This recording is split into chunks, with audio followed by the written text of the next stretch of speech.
पुढील कार्यक्रम प्रसारित करणारे आहेत जॉयसमेर मिनिस्ट्रीचे मित्र आणि भागीदार.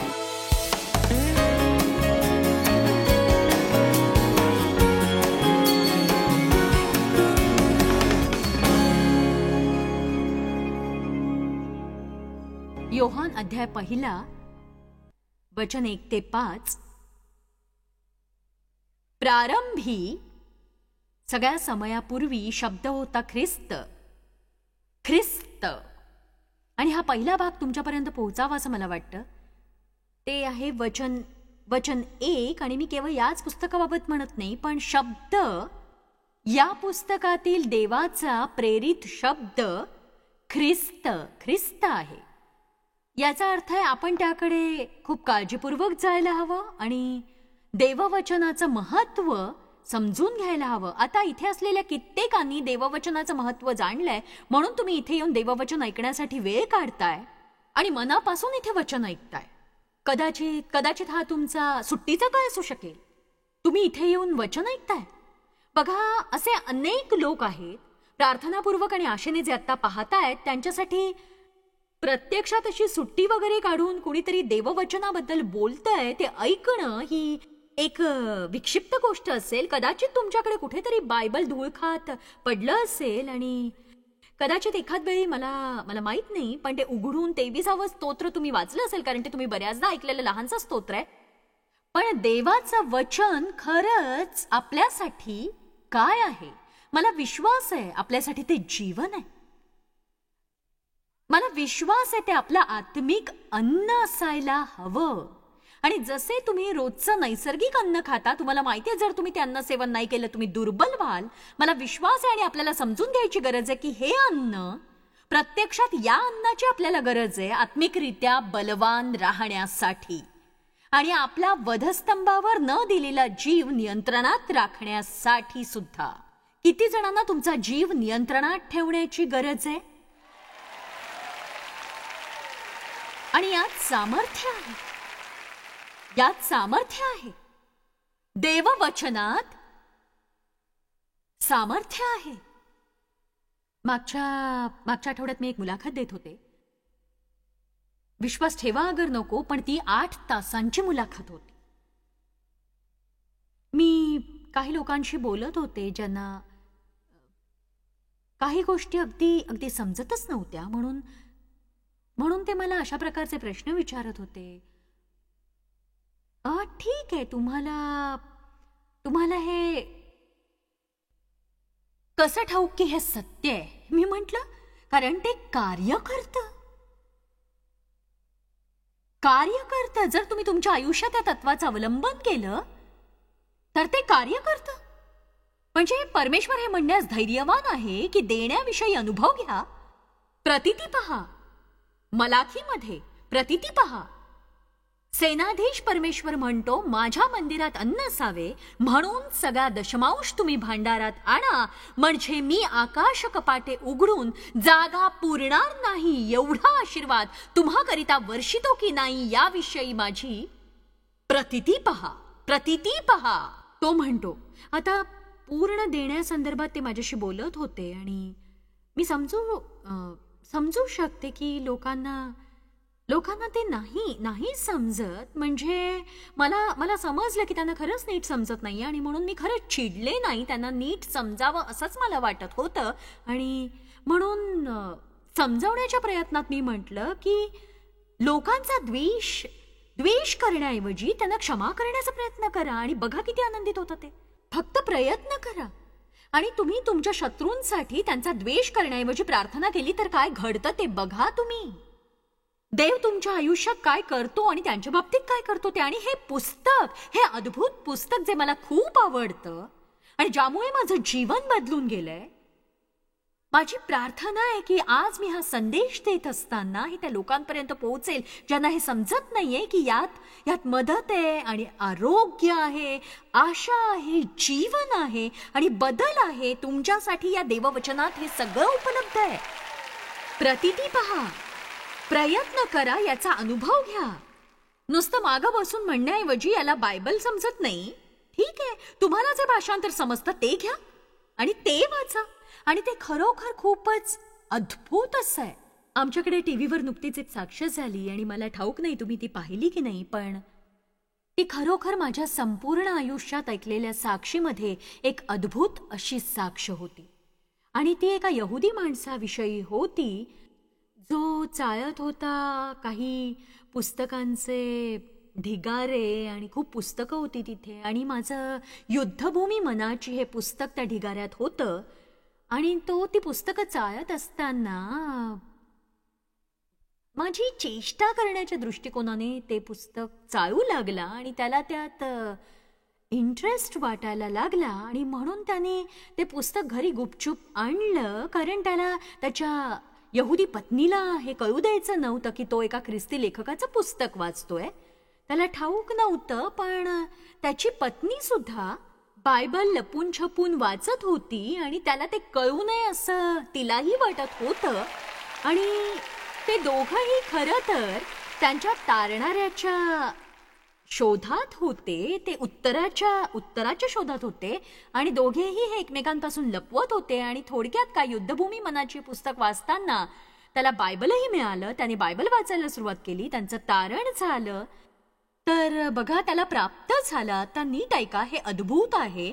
आता त्याची आई, ती किती वर्षांची त्याने सांगितलं होतं मी विसरले, पण ती खूपच वयस्कर होती. ती एका नर्सिंग होममध्ये होती. तो त्याच्या आईला सांगायला लागला की त्याला त्याचा तारणारा भेटलाय आणि येशू खरंच अस्तित्वात आहे. तिला ते ऐकण्यात काहीच रस नव्हता आणि ती म्हणाली नाही नाही नाही नाही. आणि तो तिला बायबल वाच असं सांगण्याचा प्रयत्न करू लागला आणि ती म्हणाली नाही नाही नाही नाही नाही. आणि तो प्रार्थना करत होता की जर येशू तिला भेटायचा असेल तर देवाने कुणाला तरी पाठवावं. आणि तिथे एक नर्स होती जी ख्रिस्ती होती आणि एके दिवशी ती तिकडे तिचं बायबल विसरून गेली आणि ती बाई ते वाचायला लागली. आणि तिचा मुलगा म्हणाला की आई, इथे बायबल ती विसरलीच आहे, तर मत्तय, मार्क, लूक आणि योहान वाच आणि एकदा वाच आणि तू जो विचार करतेस ते तुला दिसेल. तर ती वाचायला लागली आणि तो असं म्हणाला की तुला दिसेल की ही एक यहुदी कथा आहे. तू तुझे रब्बी याद पाहशील, तू नियम पाहशील, तू ते सगळं पाहशील, ते आहे त्यात. म्हणजे मला म्हणायचंय की ही एक यहुदी कथा आहे आणि तुला ते वाचायलाच हवं. हे असं तो म्हणाला. किती जणांनी तो कार्यक्रम पाहिला? तो म्हणाला की काही दिवसांनी माझी आई मला म्हणाली तो तिथे होता सर्वदा आणि आपण त्याला गमावले. आणि तिने आपलं जीवन ख्रिस्ताला समर्पित केलं. आणि बघा, इथे बायबलमध्ये तुमची उत्तरं आहेत जी नेहमीच तिथे आहेत आणि तुम्ही त्याकडे दुर्लक्ष करत असता. तुम्ही केवळ दुर्लक्ष करता. तेव्हा मी अगदी मनापासून तुम्हाला विनवणी करते की तुम्ही देववचनाला तुमच्या जीवनात संधी द्या, स्थान द्या. कुणी आमेन म्हणणार आहे का? तर प्रारंभी शब्द होता. मला वाटतं मी याविषयीच बोलत होते. प्रारंभी सर्व समयापूर्वी शब्द होता, ख्रिस्त, आणि शब्द देवासह होता आणि शब्द देव होता. तोच प्रारंभी देवासह होता आणि सर्व काही त्याच्याद्वारे झाले आणि जे काही झाले ते त्याच्या वाचून झाले नाही. त्याच्या ठायी जीवन होते व ते जीवन मनुष्य मात्राचा प्रकाश होते. आणि मला नेहमीच हे म्हणायला आवडतं की देवाच्या वचनात जीवन आहे. आणि म्हणून आमच्या टीव्ही कार्यक्रमाचं पूर्वीचं नाव होतं वचनातील जीवन. आणि आम्ही ते काही कारणामुळे बदललं. त्याचं एक कारण म्हणजे जगाला ते नीट कळलं नाही आणि म्हणून ते मला मेल पाठवायचे की जगातील जीवन, जेव्हा की ते वचनातील जीवन होतं. मग म्हटलं आनंद लुटा प्रत्येक दिवशी जीवनाचा हे योग्य शीर्षक आहे. कधी कधी लोकांना असा एखादा मदतनीस हवा असतो पण त्यांना मदतीची गरज समजत नाही आणि आम्हाला थोडं आध्यात्मिक नसलेलं शीर्षक निवडावं लागलं, हा विचार करत की ठीक आहे, प्रत्येकाला आपल्या आयुष्याचा आनंद लुटायचाच असतो. तो प्रकाश अंधारात प्रकाशतो, तरी अंधाराने त्याला ग्रासले नाही, घालवून दिले नाही, शोषून घेतले नाही किंवा साजेसे केले नाही. म्हणजेच हा प्रकाश आहे. आणि तुम्ही जर तुमच्या वैयक्तिक अंधकारात प्रकाशाला आणलं तर जिथे तुम्ही प्रकाशाला आणता तिथे अंधकार राहतच नाही. देववचनाचा प्रकाश तुमच्या मनातील अंधकाराचा, तुमच्या भावना, भूतकाळातील अंधकाराचा, आर्थिक गोष्टीतील अंधकाराचा, नातेसंबंधातील अंधकाराचा नाश करेल.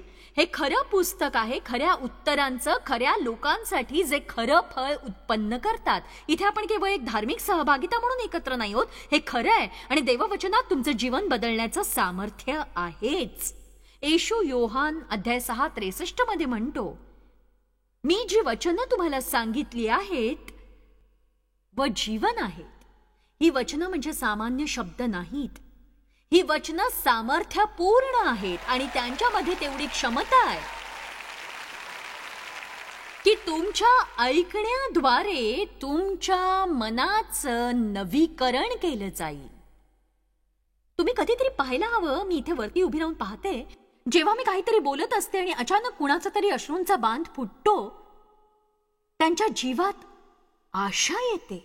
आज जेव्हा मार्टिन आराधनेचं नेतृत्व करत होता आणि ती गीतं देववचनाने ओतप्रोत होती, मी पाहिलं की लोक अगदी त्यांच्या गुडघ्यावर येऊन रडत होते, हुंदके देत होते, जेव्हा त्यांना जाणवलं की त्यांच्यासाठी आशा आहे.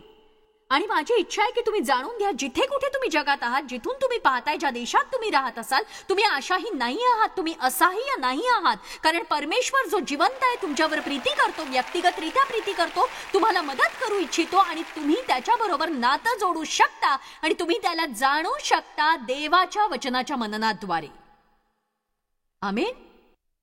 माझ्याकडे ही एक मिनी विजन सारखी गोष्ट होती आणि म्हणून मी बाहेर गेले आणि या गोष्टी आणल्या. मला वाटलं कदाचित याची थोड्याफार प्रमाणात मदत होईल.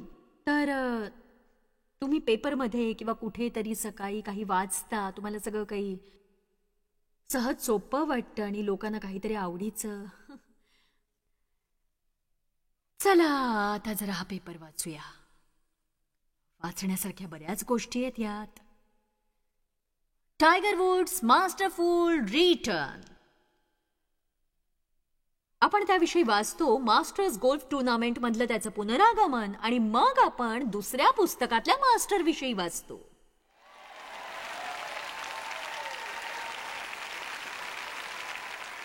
बघा, कधी कधी आपण प्रसिद्ध पेपरमध्ये आपलं भविष्य वाचताना दिसतो आणि मला मनापासून अशा लोकांचं अभिनंदन करायचंय. मला म्हणावं असं वाटतं की तुम्ही हुशार, बुद्धिमान आणि होतकरू आहात, कारण हजारो लोक हे वाचत असतात आणि फक्त काहीच जण म्हणतात की अरे वा, माझं भविष्य जुळलं बरं का आज. अजून एका इतिहास संशोधनाची माहिती. मित्रांनो, मला याची मदत होते. अरे वा, हे तर वृद्ध माणसाच्या कवटीचं चित्र दिलेलं आहे. जरा वेगळंच वाटतंय हे सगळं. प्राचीन गोष्टींकडे जाणारा झरोका, मानवाच्या उत्क्रांतीवर नजर टाकणारा. तर मी एखादा लेख वाचते, त्यात सांगितलेलं असतं की देव नाहीच आहे, देवाने मला निर्माण केलंच नाही, माझी निर्मिती तर माकडापासून झाली, माकडाचा माणूस झाला, वगैरे वगैरे. हे असं घडलंय. आणि मित्रांनो, आता मला कसली आशा नाहीये याची मला खात्री आहे, कारण देवबीव नावाचं काही नाहीये, कुणालाही माहिती नाहीये. आणि हा अजून एक लेख आहे टीव्ही मालिकांवरचा, ज्या मालिका आज आपल्या सगळ्यांना वेडं करतात, कारण कुणालाही शुभवर्तमानाकडे लक्ष द्यायचंच नसतं. मग दुसरा एक लेख आहे वेल माशांच्या बाबतीतला, आणि आणखीन एक लेख आहे सरकारी कामकाजाविषयी, आणि असंच आणखी काही, आणि असं बरंच काही आपण विकत घेतो, नवीन कार घेतो आणि मग कर्जबाजारी होतो. तर अजून पाहूया काय दिसतंय. आता जरा आर्थिक गोष्टींवर नजर टाकू. वाव, शेअर बाजार 11,000 वर जाणार. पण हे सगळं इतकं विचित्र आहे. ते म्हणजे असं की ज्या गोष्टी समोर दिसतायत, पण त्या बाबतीत तुम्ही उत्साह दाखवू शकत नाही, कारण त्या वेगळ्या प्रकारच्या गोष्टी आहेत. म्हणजे हे लेख वाचून तरी तेच समजतं. मी इतकंच जाणलं की शेअर बाजाराचा निर्देशांक काहीही सांगत असला तरी देवामुळे सगळ्या गोष्टी शक्य आहेत, कारण देव माझ्या बाजूचा आहे. आणि जर देव माझ्या बाजूचा आहे तर माझ्या विरुद्ध कोण आहे? देव माझ्या पक्षाचा आहे तर मी कुणाची भीती कशाला बाळगू? हो, मला माझा सगळा चांगुलपणा व्यर्थ घालवायचा नाहीये. माझ्याकडे अशी एक गोष्ट आहे जी तुम्हाला माहीत असायला हवी, ती मी तुम्हाला सांगते. आज मी वाचलेल्या गोष्टी जरी तुम्ही वाचल्या नाहीत तरी तुमचं जीवन तसंच राहणार नाही. म्हणून मी माझ्यासाठी काही मासिक आणि काही म्हणजे प्रत्येक दुसऱ्या पानावर एक अर्धनग्न स्त्री असते, जणू तीच प्रेरणा असते, तिच्या अंगावर फक्त बिकिनी असते, बाकी सगळं ओघळत असतं. कळतंय तुम्हाला? म्हणजे ते काहीही असो, मला काही हे कळून घ्यायचं नाही. नवीन मोलकरीण सांगते की माझे जेसी बरोबर 2 वर्षांपासूनचे संबंध आहेत आणि असंच बरंचसं काही. आपण नुसतं बघूया आणि पुढे काय ते पाहू. ओ चला, बॉडीगार्ड आपल्याला सांगतोय खरी बातमी. मी त्या स्टारचं नाव नाही सांगणार, उघड आहे तिचे तिच्या पूर्वीच्या प्रियकरासोबतचे संबंध, शारीरिक संबंध वगैरे वगैरे.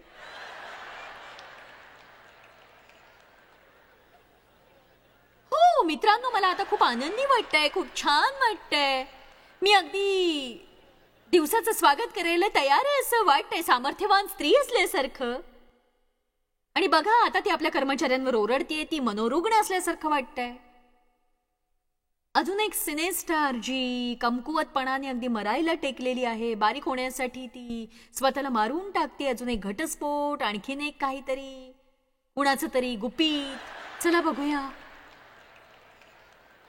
याने काही मन नाही भरलं, अजून काही मिळतंय का बघूया. किराणा मालाच्या दुकानात मिळणाऱ्या गोष्टींपैकी एखादी घ्या. आता हे मिळालंय, कोंबड्यांची झुंज पाहण्यात मला मजा वाटते. बैलांची टक्कर पाहणं भीतीदायक असतं, पण मला खूप प्रोत्साहन मिळतंय. म्हणजे आपण किती मूर्ख असतो.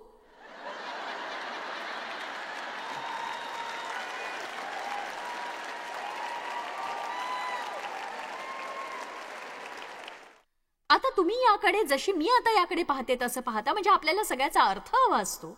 पण एक सांगू का, मी सैतानावर अगदी मनापासून वैतागते, कारण त्याने लोकांपासून अद्भुत देववचनाचं सौंदर्य लपवून ठेवलेलं आहे. आणि हा विचार करण्यास फसवले गेले आहेत ते की त्यांना बायबल समजू शकणार नाही, तेव्हा ते वाचण्यात काही अर्थ नाहीये, जेव्हा हे अजिबात खरं नाहीये. जर तुम्ही तुमच्या प्रार्थनेमध्ये तुम्हाला बायबल समजावं म्हणून देवाकडे विनंती केली तर तो तुम्हाला ते समजण्यास मदत करेल. आणि तुम्हाला ते सगळं तुमच्या मनाने समजलं नाही तरी ते तुमच्या हृदयात शिरून तुमचं जीवन तो पूर्णतः बदलून टाकेल. आमेन. म्हणजे आपण बोलतोय की शब्द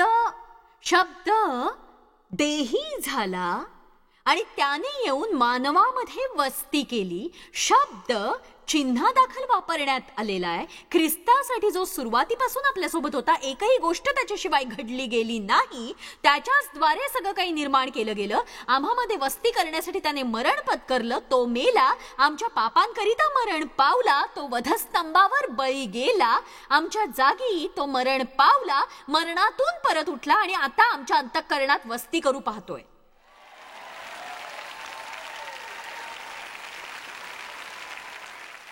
परत कधीही देववचनांकडे एक ओझं म्हणून बघू नका की एक अध्याय वाचला म्हणजे मी माझं कर्तव्य पूर्ण केलं. तर त्याच्याकडे एक जीवन म्हणून पहा. माझं स्वतःचं जीवन हे माझं अन्न आहे आणि हे मला सामर्थ्यवान बनवतं. संकटात असताना हेच मला वाचवतं. अंधारात हे माझ्यासाठी प्रकाशच आहे. माझ्या नैराश्यात हेच माझी आशा आहे.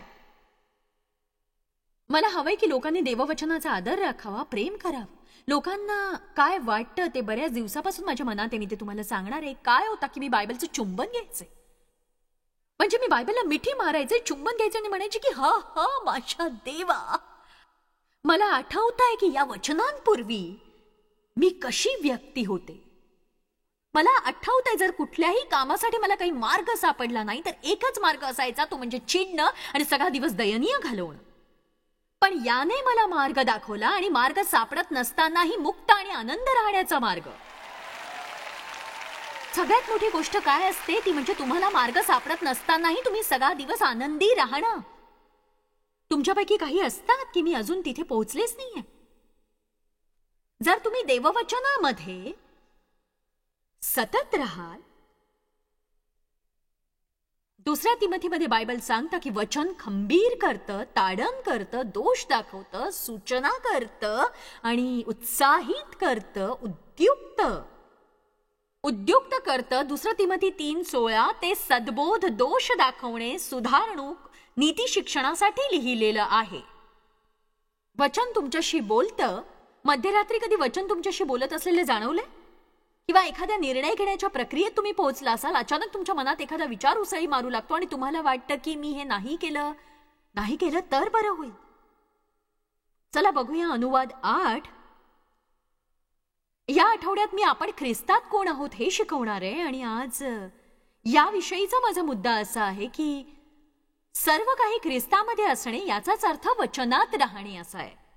त्यासाठी तुमच्या जीवनातील मोठा भाग केवळ रोज थोडंसं वाचन करण्यात घालवू नका, तर त्यावर प्रेम करा, त्यावर मनन करा, त्याप्रमाणे जगा. स्वतःच्या जीवनासाठी त्याचं एक परिमाण बनवा. काल रात्री मी काही वचनं पाहत होते. त्यापैकी एक राज्यामध्ये खरा प्रवेश होण्यासंबंधी प्रवेशासाठी केवळ हे कायदेशीर तुमच्या जीवनात असणं गरजेचं नाही, त्या राज्यात प्रवेश करण्यासाठी तुम्ही लहान मुलासारखं गेलं पाहिजे. दुसरं एक वचन ज्यासंबंधी पौल सांगतो की मला भीती वाटते की सैतान तुम्हाला फसवील आणि बहकावून दूर नेईल. पुढे तो म्हणतो साधेपणा जो ख्रिस्ताच्या ठायी आहे. आणि हाच साधेपणा बालकासारखा देवाला आपल्यात असायला हवाय. हे खूपच सोपं आहे. ते देवाचं वचन आहे. इतर कशाही पेक्षा यावर माझा विश्वास आहे. माझा विश्वास आहे. जरी कधी कधी अर्थ लागत नसला तरी मला विश्वास आहे. हे माझ्या जीवनात कार्य करतं. माझ्या विचारांपेक्षा जास्त विश्वास आहे. लोक सांगतात त्यापेक्षा जास्त विश्वास आहे. मला काय वाटतं यापेक्षा यावर जास्त विश्वास आहे. बघा, प्रत्येक वेळी मी 100% यशस्वी होते असं नाही, पण मी खूप पुढे आले. जिथे मी असायला हवी होते तिथे नाही, पण जिथे होते तिथेही मी नाही. आमेन. तुम्हाला इस्रायल लोक ठाऊक आहेत? ज्यांना इजिप्तमधून मुक्त केल्यानंतर साधारण आपल्यासारखीच त्यांची परिस्थिती होती. नवीन जन्म झाल्यानंतर जेव्हा तुम्ही ख्रिस्ताला तारणारा म्हणून स्वीकारता, मित्रांनो, सुरुवातीला तुम्हाला वाटतं आता तुमच्या जीवनात दुसऱ्या कशाचीही गरज नाही. तुम्हाला जणू काही इतकी शांती मिळाल्यासारखं वाटतं. सुरुवातीला जेव्हा तुम्हाला पापक्षमा मिळाल्यावर वाटतं तसं तुमच्यापैकी किती जणांना आठवतंय? ते रोमांचक क्षण जेव्हा तुम्ही नुकतीच देवाबरोबर चालायला सुरुवात केली, तर कशाची पर्वा न करता देवाला धन्यवाद. आणि तुम्ही देवानी तुमच्यासाठी ठेवलेली ती सगळी अभिवचनं शोधायला सुरुवात करता आणि त्या महान गोष्टी ज्या तुमच्यासाठी उपलब्ध केल्या आहेत. दुःख वाटतं कारण तिथवर पोहोचण्यासाठी थोडंसं वनवासातून जावं लागतं. इस्रायल लोकांसाठी वनवास ही वास्तविकता होती, पण आपल्यासाठी ती एक शारीरिक अवस्था आहे. आणि ही एक दैहिक शारीरिक अवस्था असते ज्यातून आपण जातो. आणि त्यात महत्वाचं आहे की आपण आत्मिक असतो. त्यानंतर येतो तो आपला देह, म्हणजे आपलं मन, इच्छा आणि भावना, म्हणजेच आपला हा देह. देवाची कल्पना अशी होती की आपल्या आत्म्यात कार्य करावं. जे काही आपल्या आत्म्यात करायचं असतं त्याचा मार्ग मनातून जात असतो. तुम्ही विचार करता, तुम्हाला भावना असतात, तुमचं अंतःकरण असतं, तुमचं जीवन असतं, तुमचं संभाषण असतं. त्याला या सगळ्यात जायचं असतं. तुम्ही लक्ष दिलंय का? देवाला तुमच्या सगळ्या कामकाजात शिरायचं असतं. असं काही जिथे तुम्हाला एकटं राहावंसं वाटतं तिथंही देवाला शिरकाव करायचा असतो. हे एक कार्य असतं. जेव्हा तुम्ही ख्रिस्ताला तारणारा म्हणून स्वीकारता, तुमच्या मनात हे कार्य घडून यायला हवं. तुम्ही वेगळा विचार करायला हवा, वेगळं बोलणं, वेगळं वागणं, वगैरे वगैरे वगैरे. आपण याला वनवासातली वाटचाल म्हणू शकतो. आणि हे सगळं काही असतं हट्टीपणासंबंधी, बंडखोरपणासंबंधी, जो आपण किती वागवणार आणि कधी सोडून देणार या संबंधी. कारण देवच करणार आहे ते. तेवढीच आपल्याला शांती मिळू शकते. पण मला एक सांगायचे, जर हे तुम्हाला माहित नसेल तर हे खरं प्रगटीकरण आहे तुमच्यासाठी. जर देवाने तुम्हाला काही सांगितलं असेल किंवा देववचनात तुम्ही काही पाहिलं असेल तर तो देवाचा एक मार्ग असतो. तुम्ही सहमत आहात किंवा तुम्हाला काय वाटतं याचा इथे संबंध नसतो. एकतर तुम्ही स्वीकाराल किंवा मग तुम्ही दयनीय व्हाल. इतकं सोपं आहे ते. आणि जितकं लवकर तुम्ही देवाला तुमच्या जीवनात दैवी स्थान द्याल तितकं तुम्ही आनंदी व्हाल. बघा, ख्रिस्तामधील विश्वासणारे म्हणून आपण देववचनाविषयी पुष्कळ काही ऐकत असतो. पण मला असं वाटतं की तुम्ही समजून घ्यायला हवं की देववचनाशिवाय काहीही सुंदर नाही. ते आपल्याला मार्ग दाखवतं. देवाला आपल्यासाठी हवा असलेला आपलं जीवन जगण्याचा मार्ग, म्हणजे आपल्याला आनंद मिळू शकेल त्याच्या इच्छेनुसार.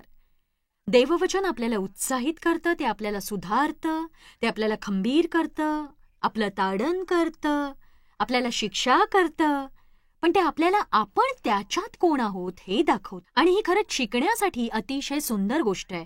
बायबल सांगतं जे काही त्याने उत्पन्न केलं ते सुंदर होतं तुमच्या सहित. तुम्ही विचार करत असाल की तुमच्या जीवनातला काही भाग चांगला नाहीये, तुम्ही म्हणजे जणू काही हेच चुकतंय किंवा तेच चुकतंय असे आहात. पण एक सांगू, देव तुम्हाला ओळखतो. तुम्ही त्याला ओळखण्यापूर्वी तो तुम्ही जसे आहात तसा तुमचा स्वीकार करतो आणि तुम्हाला मदत करतो त्याच्या वचनाद्वारे तुम्ही योग्य होण्यासाठी. देव तुमच्यावर प्रीती करतो. त्याने तुम्हाला निर्माण केलेलं आहे काही अद्भुत कार्याकरिता. तर तुम्ही ते चुकवू नये. देव तुम्हाला आशीर्वादित करो.